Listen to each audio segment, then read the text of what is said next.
우리가 흔히 이제 우울증이나 아니면 ADHD 이런 걸로 착각하시는 경우가 많은데요. 네네. 되게 그 의욕이 없고 사는 게 아무 의미가 없는 것 같다는 것들이 우울증이랑 비슷한 증상이고 일을 끝까지 마무리하지 못하고 내가 생각한 어떤 목표를 계속 이루지 못한다는 거에 대해서는 이제 ADHD 이런 네. 것들을 의심하시는 경우도 있는데요. 차이점이라고 한다 그러면 사실은 사회생활은 다 멀쩡하게 하고 겉으로 볼 때는 이게 크게 문제는 없어 보이는데 본인은 굉장히 괴롭다는 겁니다. 그래서 이제 이분들의 가장 큰 특징은 말씀하신 것처럼 의욕이 없고 무기력하다라는 건데 내가 잘하고 싶은 욕구는 너무나 큰데 그리고 그것 때문에 나를 계속 몰아붙이는데 너무나 몰아붙이다 보니까 정신적으로나 육체적으로 너무 탈진돼 버려가지고 그래가지고서는 전혀 의욕이 없는 그런 상태를 말합니다. 그러니까 이 무기력이 왜 계속되고 회복되지 않냐면 이런 분들한테는 그 무기력 증상이 본인을 보호하는 기능이기 때문에 그럽니다.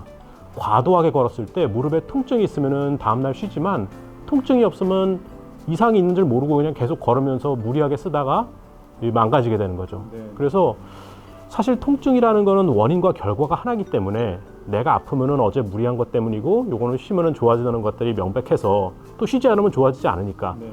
이제 그런 것들을 직관적으로 연결시키기가 쉬운데 이 무기력증은 내 원인이 꼭 그렇게 정신적인 소모 때문에 오는 것만도 아니고 또 실제로 무기력증이 왔을 때도 약간 자극적인 활동을 하거나 이렇게 하다 보면 좀 회복되는 그런 것들을 보이니까 이게 그 하나로 이렇게 연결되기 쉽진 않습니다. 근데 그 무기력증의 원인 자체가 너무나 잘하려고 하는 마음 때문에 그런 거예요. 그래서 이제 그 잘하려는 마음은 그게 인간관계에서도 그렇고 내 어떤 일에서도 그렇고 공부에서도 그렇고 다 같이 나타나는데 너무너무 잘하려고 그래요. 다른 사람들한테 헌신적으로 희생적으로 잘하려다 보니까 네네.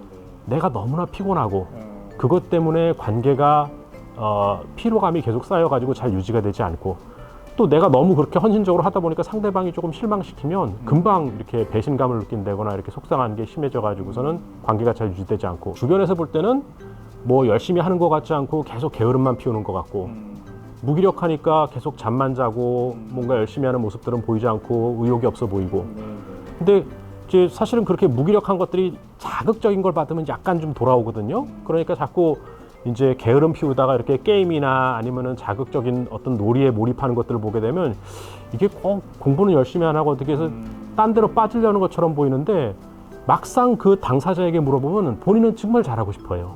열심히 하고 싶어 하는데 집중이 안 되니까 못 하는 거고 무기력해서 못 하는 거고 그래서 이제 이게 통상적인 치료와는 좀 다른데 우리가 어떤 치료, 특히나 이제 상담을 하든지 어떤 치료를 하게 되면 보편적으로 사람들은 어떤 목표를 세우고 내가 의지와 열심을 내서 열심히 하고 그 치료 과정을 잘 거쳐가지고선 좋아져야 된다고 생각을 하는데 사실 이 무기력증은 내가 너무 나를 압박하고 몰아붙인 것 때문에 온 거여가지고 쉬어야 돼요.